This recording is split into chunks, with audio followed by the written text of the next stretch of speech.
Buenos días y gracias por estar aquí, como decía aquella canción. Les voy a seguir hablando del tema de la famosa sociedad Arafat Moon, en la cual se encuentra como socia un familiar directo, que es la madre del consejero de Economía, de Turismo, que es una continuación a lo que ya hemos dicho estos días atrás, que yo no voy a volver a repetir, eso está ahí. Quiero decir también que esto que voy a contar lo sabe la secretaria general del Partido Socialista, doña Gloria Rojas. Es decir, lo que les voy a contar a ustedes, lo que les voy a contar a los ciudadanos, es exactamente lo mismo que el viernes pasado el secretario general del partido, Miguel Marín, y portavoz del grupo, y yo mismo tuvimos ocasión de relatarle a la secretaria general del Partido Socialista, y así se lo dijimos, que lo que le estábamos contando esta semana, o a lo largo de esta semana, el lunes, concretamente hoy, le íbamos a contar. Disponemos del documento, porque así nos lo han facilitado desde Proyecto Melilla a nuestros consejeros, disponemos del documento de la escritura de constitución de la sociedad Arafat Moon. Voy a dar unos datos que, para seguir el relato que voy a hacer un relato en el que voy a contar cosas que pueden parecer anecdóticas, incluso chuscas, incluso pueden dar lugar a risotadas, incluso puede parecer el Club de la Comedia, pero es que esto tiene algunos tintes de comedia, pero desgraciadamente lo que demuestra es que al final esto no ha sido un conjunto de desgraciadas casualidades, sino ha sido otra cosa. El 1 de marzo, quédense por favor con la fecha de constitución, que ya se sabe, el 1 de marzo del 2021 se constituye la sociedad Arafat Moon, compuesta por dos socios. Un socio es la sociedad Norinvest, que pertenece al Grupo Luna, representada por su apoderado, y el otro socio es la madre del señor consejero, Mohamed Mohan, que tiene en su poder el otro 50%, es decir, a la mitad el capital social cada uno de ellos. La sociedad Norinvest está representada por su apoderado, que es el apoderado de las empresas del ya conocido Grupo Luna. El capital de constitución son 3.240 euros, la mitad cada uno, por lo tanto 1.620, y el desembolso de ese capital se realiza mediante una aportación no dineraria, es decir, para constituir una sociedad el notario exige que el capital esté completamente desembolsado, se puede hacer ingresando dinero en una cuenta provisional que abra la sociedad, o bien realizando una aportación no dineraria, es decir, un mueble, un coche, un edificio, etcétera, etcétera, algo que no sea dinero. Muy bien. Desembolsan cada socio 1.620 euros mediante una aportación no dineraria, consistente esa aportación para cada uno de ellos en 2 mesas de despacho del mismo modelo, del mismo color y 2 sillas del mismo modelo.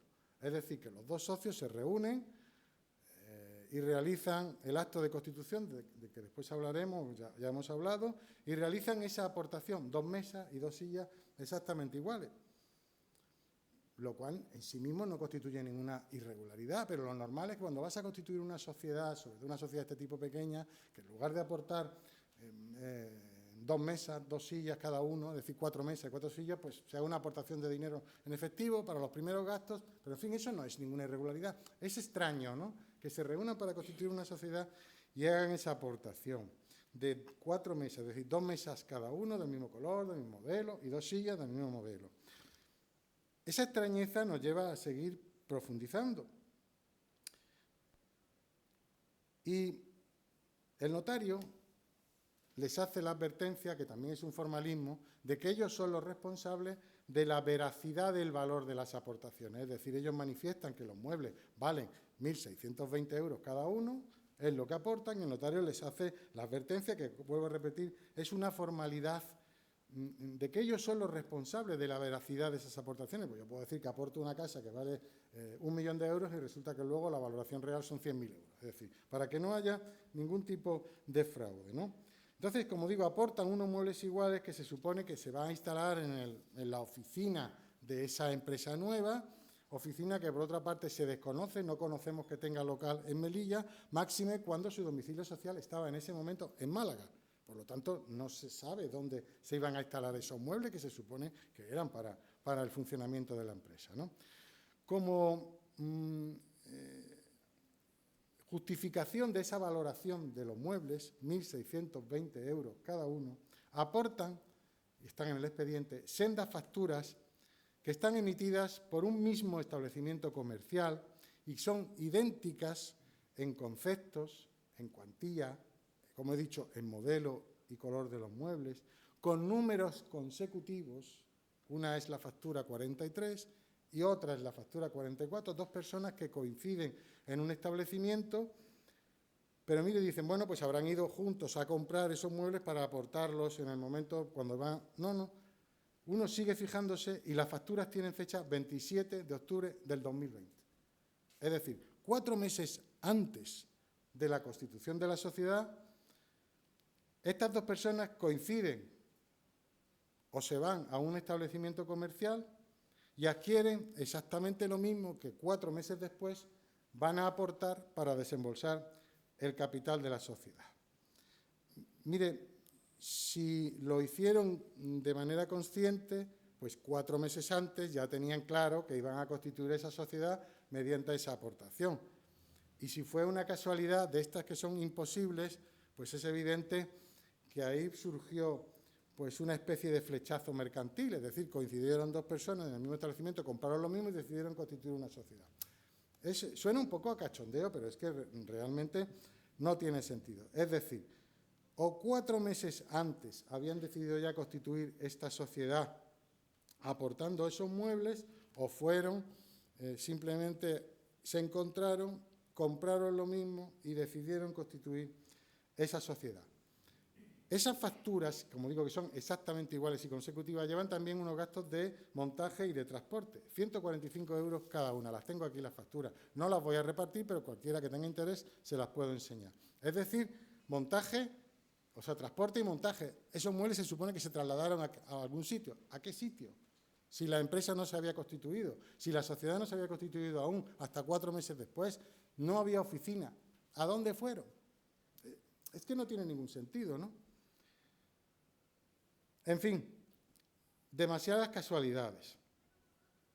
Son hechos objetivos que nos hacen sospechar que esto era un plan perfectamente premeditado. Pero si esto aisladamente puede parecer una tontería, que no lo es, porque no tiene mucho sentido, como digo, si lo ponemos en el contexto temporal del glorioso mes de octubre de 2020, ahora diré por qué digo glorioso, el hedor que esto empieza a desprender es bastante insoportable. Fíjense, las facturas de los muebles tienen fecha 27 de octubre del 2020, como he dicho. 20 días antes, el 7 de octubre del 2020, el señor consejero Mohamed Mohan adjudica a la empresa futura socia de su madre un arco de seguridad anti-COVID por 13.500 euros para instalar en el Palacio de Congresos, que nunca se instaló, que después se llevó al famoso laboratorio COVID, con un precio muy elevado, más elevado de lo que nos sale a nosotros por Internet. Por lo tanto, creemos que se pagó más de lo que se debería haber pagado. Eso 20 días antes de que su madre y la empresa socia, que es la que le vende el arco, qué casualidad, coincidan en ese establecimiento comercial. Una semana antes de la compra de los muebles, el 20 de octubre, se recibe una oferta del Grupo Luna, grupo cuyo apoderado es el mismo de la empresa socia de la madre, para un laboratorio COVID. Se recibe un presupuesto, perdón, no sé si he dicho una factura, un presupuesto por 495.000 euros, que ya conocemos. La famosa adjudicación con un sobrecoste evidente que nosotros hemos denunciado ante el Tribunal de Cuentas y que sigue sin pagarse. Una semana después de la compra de los muebles, el 4 de noviembre, el señor Mohan y la señora Al-Mansouri adjudican por emergencia dicho módulo para el laboratorio COVID. Vuelvo a repetir, a la empresa Grupo Luna, mismo apoderado de la empresa Norinvest, socia de su madre, que es además el administrador único de Arafat Moons, empresa constituida por él, por Norinvest y la madre. Y por último, el 12 de noviembre, 2 semanas después de la compra de los muebles, se presenta para su pago la factura electrónica correspondiente que, como ya hemos dicho en muchas ocasiones, se encuentra aún sin ser abonada, pues porque evidentemente no está claro que el precio ofertado, las 495.000 euros, respondan al coste real de ese suministro, cosa que, como ya he dicho antes y vuelvo a repetir, hemos denunciado ante el Tribunal de Cuentas. En fin, ¿casualidades? Es decir, todas estas cosas que aisladamente, vuelvo a repetir, pueden parecer intrascendentes, todos los muebles puede parecer, a alguien le puede parecer, ¿qué importancia tiene? No, no. Es que lo que me dice es que ya había, evidentemente, una intención clarísima de constituir una sociedad en el momento en que el señor Mohamed Moham estaba realizando adjudicaciones a las empresas del grupo, a las distintas empresas del grupo, una de las cuales iba a ser socia de su madre. ¿Verdad que es difícil pensar que son casualidades? Nosotros creemos que lo que hay es una pura causalidad, al contrario, una relación causa-efecto. Bien, esto lo que hace es acrecentar más sospechas de que en todo esto hay gato encerrado. No hay la claridad con la que el señor consejero pretendió el otro día, o la transparencia, o incluso la sencillez con la que pretendió explicar el otro día toda esta cuestión. El señor Mohamed Moham, el pasado día 19, el martes creo, dijo que desconocía si su madre seguía siendo socia de Arafat Moon cuando se solicitó la subvención, perdón. Es decir, cuando se solicitó a promesa la subvención. Nosotros afirmamos que el señor consejero miente, no es creíble, miente. ¿Y por qué lo digo? La solicitud de subvención se presenta en promesa el 31 de agosto de 2021, con el objeto social que tenía en el momento de la Constitución, que no incluía, entre otras cosas, el objeto de la empresa o de la instalación que querían montar, para la cual solicitaba la subvención de 248.000 euros, que era una clínica de fisioterapia y de rehabilitación. Eso no estaba incluido en el objeto social de la sociedad. Alguien en Proyecto Melilla, bien hecho además, le dice que no se incluye y que por lo tanto puede ser un motivo de no concesión de la subvención. Inmediatamente después se produce lo que se llama una Junta Universal de socios de la sociedad Arafat Moon para modificar los estatutos y modificar el objeto social e incluir ese nuevo objeto social, entre otras cosas, instalaciones o clínicas de rehabilitación, como digo, y de fisioterapia. Esa reunión de esa Junta Universal, hago un inciso, derecho mercantil, señor Moham, una Junta Universal, pero se lo explico a la gente que no lo sabe, una Junta Universal es aquella que celebra una sociedad cuando está reunido el 100% del capital social. En este caso, cuando está reunida la empresa Norinvest, representada por el apoderado famoso, y la señora madre del señor consejero, que tiene el otro 50%. En el expediente hay un documento, una certificación del administrador de Norinvest, que es el apoderado del Grupo Luna, donde se certifican, valga la redundancia, los acuerdos adoptados por esa Junta Universal de Socios, que, como he dicho, consisten en la modificación de los estatutos, del objeto social, ya he dicho en qué sentido, y además acuerdan el traslado del domicilio social de Málaga a Melilla, lo cual, en principio, tampoco supone ninguna irregularidad. Dicha Junta, como he dicho, se celebra supuestamente, porque es una certificación que hace, el día 1 de septiembre, es decir, al día siguiente de presentada la subvención, y se eleva a escritura pública en notaría unos días después, concretamente el 7 de noviembre. En esa escritura consta literalmente una manifestación del notario que les voy a leer. Tengo las dos escrituras aquí, la de Constitución y la de modificación de los estatutos. En esa escritura, el día 7 de septiembre, quédense con la historia para demostrar que el señor Mohamed Moham mintió, porque no creemos que desconociera o que desconozca los asuntos las cuestiones de este asunto. El notario dice que Arafat Moon, sus titulares reales, es decir, aquellos que tienen un porcentaje significativo, aquí solo hay dos, son los que constan identificados en instrumento público el día 1 de marzo del 21, es decir, cuando se constituyó la sociedad. Por lo tanto, el día 7 de septiembre de 2021,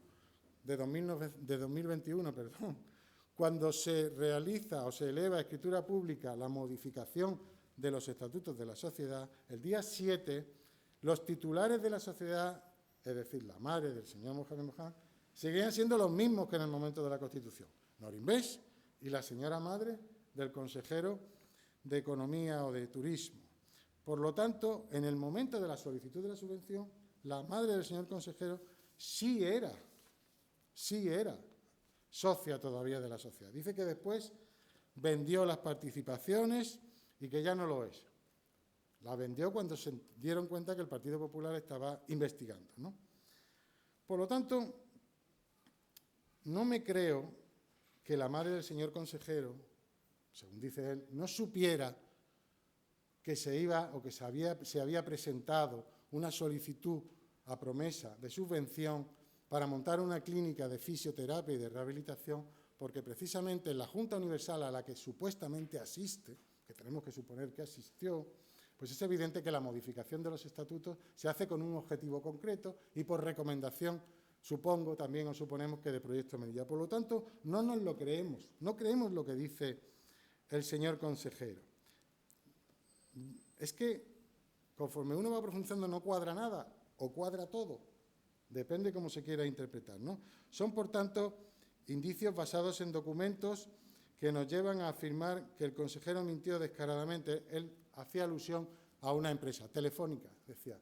Telefónica tiene un consejo de administración y los socios de Telefónica, yo soy socio de Telefónica, no tengo por qué enterarme de lo que hace el consejo. Eso es verdad, pero claro, yo puedo tener el 0,004%, imagínense el capital de Telefónica, ¿no? Y el consejo de administración toma decisiones, no tiene por qué contar con los accionistas. Aquí en este caso no hay consejo de administración, hay un administrador único y es evidente que si hay una Junta Universal para modificar los estatutos con un objetivo concreto, está claro que era porque ambos socios sabían, si es que, como digo, se produjo esa junta, que no tengo que poner en duda de que se produjera, sabían para lo que se hacía.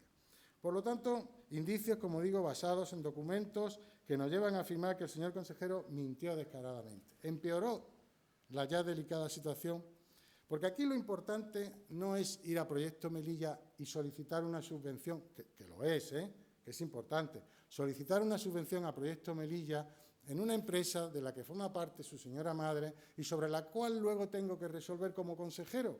Dice él, luego la abstención, sí, evidentemente faltaba más, pero ya de por sí eso es grave, es decir, constituir una sociedad y lo primero que hace es solicitar una subvención a Proyecto Melilla para constituir algo para lo que no tenía objeto social y que después tuvieron que modificar. Lo importante es que la madre del señor consejero se asocia con una empresa a la que su hijo le está realizando una serie de adjudicaciones sospechosas en el sentido de que, primero, que es la misma, con lo cual ya ahí hay una sospecha. Y en segundo lugar, que algunas de esas adjudicaciones, concretamente aparte del arco COVID, que volvemos a repetir, que el precio nos parece elevado, la del laboratorio COVID, es evidente que hay un sobreprecio. Eso es lo verdaderamente grave de este asunto. Esa asociación con su madre por medio, con empresas a las que realiza adjudicaciones directas en función de las competencias que tiene como consejero. Como digo, esto lo que hace es que nuestras sospechas sean cada vez mayores. Termino ya. Me he extendido porque el relato era importante. Un señor como este, como el señor Moján, no está claro. Un señor como este está claro que no puede seguir un minuto más en la vida pública, y menos en un gobierno, gestionando asuntos en los que se invierten fondos públicos. Vuelvo a repetir que esto que he contado hoy se lo contamos con los mismos detalles a la señora Rojas el pasado viernes. Es evidente que de la señora Rojas es la responsabilidad, como secretaria general y vicepresidenta primera del Gobierno, de que el señor Moján siga en el Gobierno gestionando los asuntos de los melillenses después de todo esto que estamos conociendo, que evidentemente hacen que el hedor sea insoportable. El hedor sea insoportable. Y si no hace nada o no toma ninguna decisión, pues está claro que la señora Rojas será cómplice de estas andanzas, por llamarlas de alguna manera discreta, no ofensiva, de estas andanzas de su consejero y diputado, y será cómplice de todas estas cuestiones, que, como digo, desprenden un hedor insoportable analizadas en su conjunto. Y está claro que el señor Castro también es el responsable, porque ese es el que, él, como presidente, es el que nombra y puede cesar a los consejeros de su gobierno. Por lo tanto, responsabilizo a la señora Rojas y al señor Castro que a la fecha de hoy y a la hora en la que estoy terminando esta rueda de prensa, por lo menos que yo sepa, el señor Mohamed Mohand no haya sido apartado de sus cargos o haya presentado su dimisión.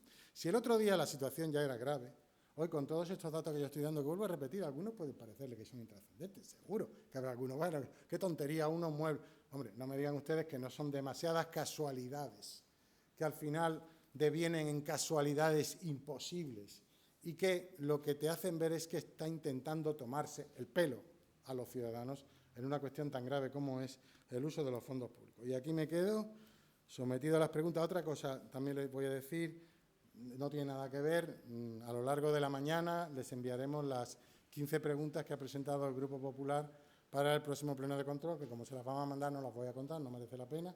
No preguntamos por esto. Estamos decididos no preguntar y darle el tratamiento que le estamos dando. Me quedo por si hay alguna pregunta sobre el tema.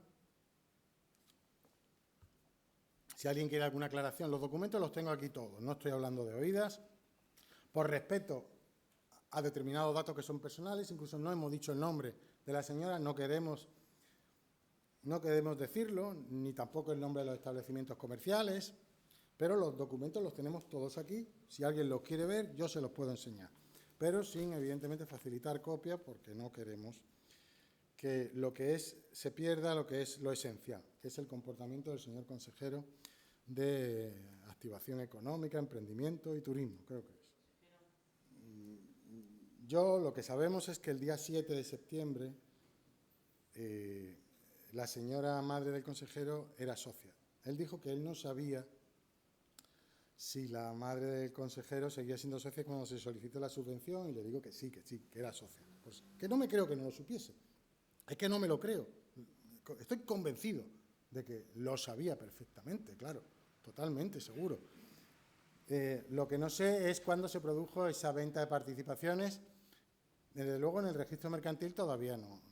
Y en la documentación que nos han facilitado de Proyecto Melilla tampoco está esa operación, que puede ser una operación mediante un contrato particular, pero sin duda eso se produce después de conocerse que el Grupo Popular estaba investigando este asunto, y por eso se produce también la solicitud de retirada de la subvención, porque si es una subvención absolutamente legal y toda la documentación es correcta, ¿por qué la van a retirar?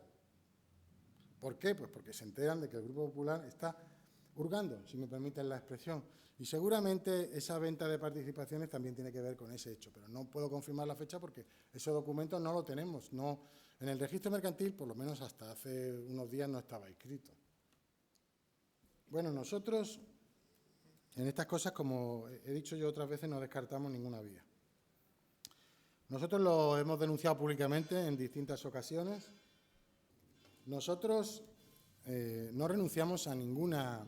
Ya dije en su momento que no renunciábamos. Cuando yo expliqué precisamente que habíamos denunciado el tema del laboratorio COVID en el Tribunal de Cuentas, dije en ese momento que no renunciábamos a ninguna de las posibilidades que el Estado de Derecho ponía a nuestra disposición, entre ellas acudir a los tribunales. Estuvimos esperando pacientemente a que nos dieran explicaciones. No nos dieron explicaciones convincentes. No nos mandaron, después de insistir mucho, ni nos respondieron a las preguntas que hicimos en pleno, no nos mandaron el expediente que nos permitiera justificar o que nos justificara el precio que se había contratado por ese laboratorio de COVID, 495.000 euros, que, vuelvo a repetir, sigue sin pagarse, por lo menos hasta hoy que sepamos. Y lo que hicimos fue, ya lo anuncié, denunciarlo, además de denunciarlo públicamente, en el Tribunal de Cuentas. Y en esa vía estamos, en la vía a la espera de que el Tribunal de Cuentas, que nos consta que ya ha pedido documentación a la ciudad autónoma, adopte la resolución que proceda, y es evidente que después, y en función de todo esto que estamos conociendo, no renunciamos a otras posibilidades que el Estado de Derecho pone a nuestra disposición. Y aquí me quedo. Cuando hagamos algo que podamos contar, lo contaré. Sí, no hay ningún problema, porque nosotros fuimos, fíjense, yo diría, y así se lo dijimos, que leales con la señora Rojas sin tener por qué serlo. Es decir, no tendríamos por qué haberle contado esto. Nos ha dejado sorpresa y te enteras. pero nos parecía que la información era lo suficientemente grave y delicada como para que ella, que es la secretaria general del PSOE y la vicepresidenta primera, lo supiera con antelación. El jueves pasado, cuando analizamos la documentación que nos trajeron, nos aportaron nuestros consejeros en Proyecto Melilla, y fuimos viendo esta serie de aspectos que demuestran que todo esto es muy burdo, es decir, llama mucho la atención. Pues el portavoz del grupo la llamó, le avisó y la señora Rojas vino quedó con nosotros para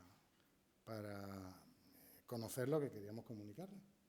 O sea que simplemente la llamamos, ella aceptó la reunión, nos reunimos y el viernes se lo contamos. Y le dijimos, además, lo que he dicho antes, que hoy lunes, lo mismo que le estábamos contando a ella, no me he salido un ápice de esa valoración, de esa información, salvo las valoraciones políticas que son nuestras, evidentemente, y que no tiene por qué compartir ella, pero hemos contado exactamente lo mismo que le contamos a ella. Pues sí, me han informado que se ha procedido a convocar el Consejo de Administración el día 4 de noviembre, creo que es la semana que viene, ¿no? Sí, el jueves. Creo que lo he visto, ¿eh? Yo no soy miembro del Consejo, no he recibido la convocatoria, pero creo que algún compañero me ha pasado una captura de la convocatoria, creo que el día 4 de noviembre, para estudiar el expediente de la solicitud de subvención de la empresa Arafatpum, que como ustedes podrán comprobar, lo tenemos bastante estudiado, pero queremos que el resto de miembros del Consejo de Administración conozcan este hecho o los hechos. Lo cual también es de agradecer que se haya convocado tan pronto, porque el plazo estatutario creo que son de 60 días, me parece, para convocar un consejo solicitado por los miembros del Consejo de Administración, y es de agradecer que se haya convocado con tanta prontitud.